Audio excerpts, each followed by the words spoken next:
वृषभ राशीच्या लोकांसाठी येणारे दिवस खूप खास ठरणार आहेत. ज्या गोष्टीसाठी तुम्ही खूप दिवस वाट पाहत होतात त्याची सुरुवात आता होऊ शकते. पैसा, नोकरी, घरातील आनंद आणि नातेसंबंध यामध्ये मोठा बदल दिसणार आहे. पण एक चूक तुम्हाला टाळावी लागेल. चला जाणून घेऊया वृषभ राशीचे संपूर्ण भविष्य. मुख्य भविष्य वृषभ राशीच्या लोकांवर आता सकारात्मक ऊर्जा वाढताना दिसत आहे. अडकलेली कामे हळूहळू मार्गी लागतील.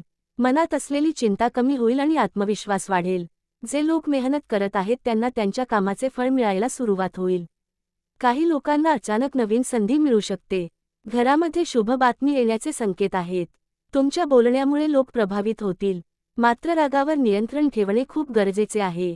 कारण एका चुकीच्या शब्दामुळे जवळची व्यक्ती दुखावली जाऊ शकते. पैसा आणि करिअर आर्थिक परिस्थिती आधीपेक्षा सुधारताना दिसेल. जुने अडकलेले पैसे परत मिळू शकतात. व्यवसाय करणाऱ्यांना नवीन ग्राहक मिळतील. नोकरी करणाऱ्यांसाठी वरिष्ठांचे सहकार्य लाभदायक ठरेल. काही लोकांना पदोन्नती किंवा नवीन जबाबदारी मिळू शकते. जर तुम्ही नवीन काम सुरू करण्याचा विचार करत असाल तर वेळ चांगली आहे. पण कोणावरही डोळे झाकून विश्वास ठेवू नका. कागदपत्रे व्यवस्थित तपासूनच निर्णय घ्या. प्रेम आणि नातेसंबंधामध्ये गोडवा वाढेल. जोडीदाराकडून साथ आणि प्रेम मिळेल. ज्या लोकांच्या आयुष्यात गैरसमज झाले होते ते आता दूर होण्याची शक्यता आहे. एक जुनी भेट किंवा अचानक आलेला फोन तुमच्या चेहऱ्यावर आनंद आणू शकतो. कुटुंबातील वातावरण आनंदी राहील. मुलांकडून चांगली बातमी मिळू शकते. मात्र हट्टी स्वभावामुळे वाद निर्माण होऊ शकतो. शांत राहून निर्णय घेतल्यास प्रत्येक गोष्ट तुमच्या बाजूने जाईल. आरोग्य आणि आरोग्याच्या बाबतीत थोडी काळजी घेणे गरजेचे आहे. थकवा, झोप पूर्ण न होणे किंवा शरीरात अशक्तपणा जाणवू शकतो.